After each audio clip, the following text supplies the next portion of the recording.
All right, welcome to top 4 and bottom 4 places that we stayed in Bali. I wanted to make this video just to give those people that are traveling to Bali an opportunity to track down some awesome spots. I'm having to do this in the hotel room here because it is absolutely monsoony here in Thailand, in Koh Phi Phi. So that was thunder, yeah, wow. It's important to understand as well that everyone's journey will be a bit different. So without further ado, let's begin. Number 4 on our list goes to Neds Hideaway. Although it had a great location and a great price, we found that the rooms, unfortunately, at least ours, was haunted. We almost wanted to go back when we were in Seminyak the second time, but we opted not to based on how uncomfortable we felt the first time we were there. We literally felt like there were people in the room when we were asleep. Neds Hideaway? Number 4 on our top list goes to Valenta Bungalows. This is one of our favorite spots so far throughout our trip. The guys that work there, they're awesome. Breakfast is included. It's a great location. It's not too crazy in the center of everything, but it's still on kind of the beach path on Gili T. It's spacious and it's private. We opted for the only bungalow with a fan, which actually brought the price a little bit down. Kind of our own private bungalow, private balcony. I really highly recommend Valenta. The restaurant's not epic, but you're not there for the you're not really there for the restaurant, so definitely check that out. Number 3 on the bottom list goes to Kara Residence. We felt like this place was going to cave in when we entered the room. It was very dusty, it's in the middle of nowhere, and we actually only stayed in that place because it was close to our karaoke spot, which in the end, it wasn't even. The manager that worked there was also pretty unfriendly, so I would not go back. What? Don't come here. Don't come here. This is like the Harlem of Bali. I've never been to Harlem, so I actually don't know. That was all, Yeah. What do you think? This is beautiful. Welcome to my humble abode. Dude, have you guys opened the cupboard? Look how dusty the cupboard is. Just look at the inside of the doors. Oh, you guys got a clean one. Ours is like, I went like this. It smells like mothballs. I know.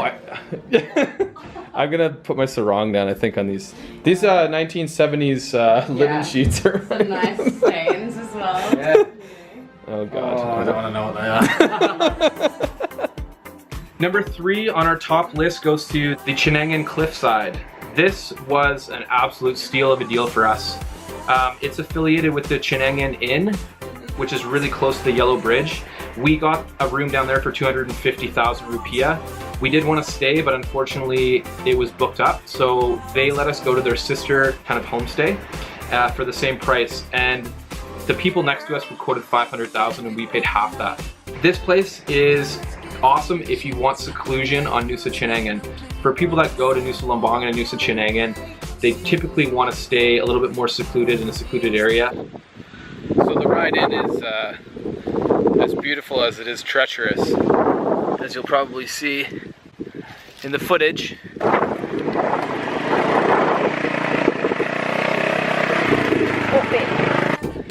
These little tree huts are pretty awesome.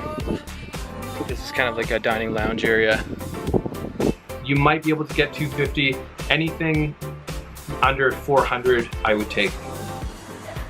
Oh my god, you can't kill with that. It's huge.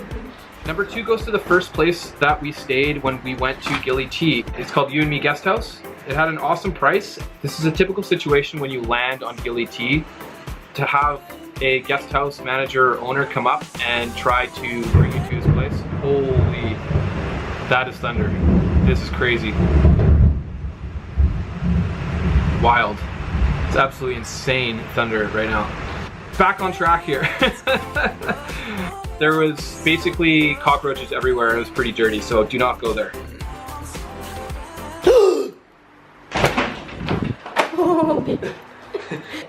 Oh my god! Babe, use your shoe. Dude, it's kind of funny we're filming it.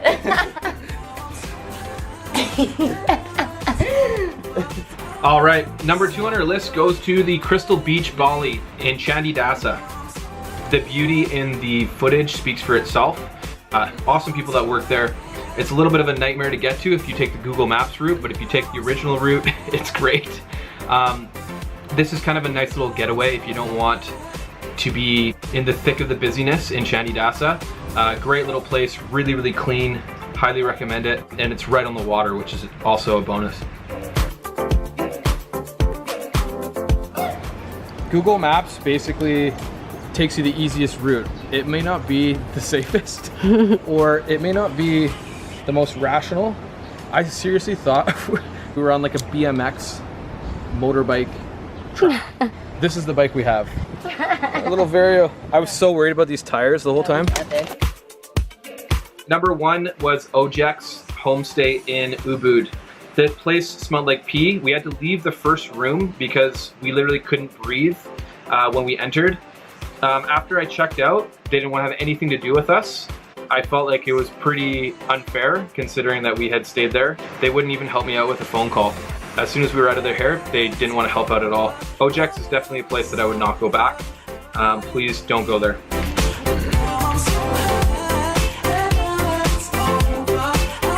So we've just arrived in Ubud, and we decided to get a villa.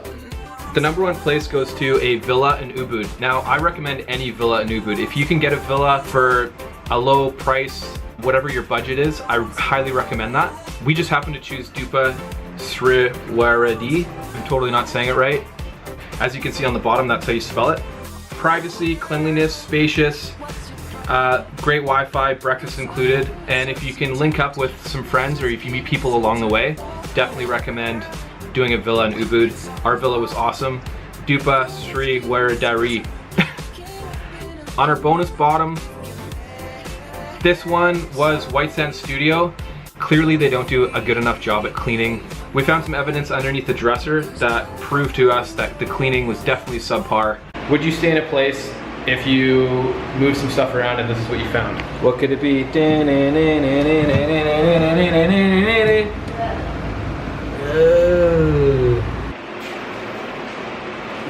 Really, like, that just leaves a sour taste in my mouth. I would not stay there again. However, the staff were friendly, so this is why it's kind of not on the top floor. Our bonus top goes to David's Surf House. Now, this might not look like a lot, but the fact that it was super clean and the Wi-Fi was probably the best we saw the entire trip in Bali definitely was great. We also loved our time in Canggu. It was awesome. It was a lot of fun, which makes obviously this a little bit more special. So apparently you just go and grab beer from that fridge out there, and then you just write it in the book. When you check out, you just pay, so cool. David's Surf House, I think we extended twice, and this is kind of off the beaten path a little bit, so it's a little bit removed, which we wanted, but it was really cozy, and there was a couple of nights we actually stayed in virtually all day just to watch shows and kind of kick back, as you sometimes need on your travels. David's Surf House is a big thumbs up. For 250,000 rupiah, I definitely stay there again.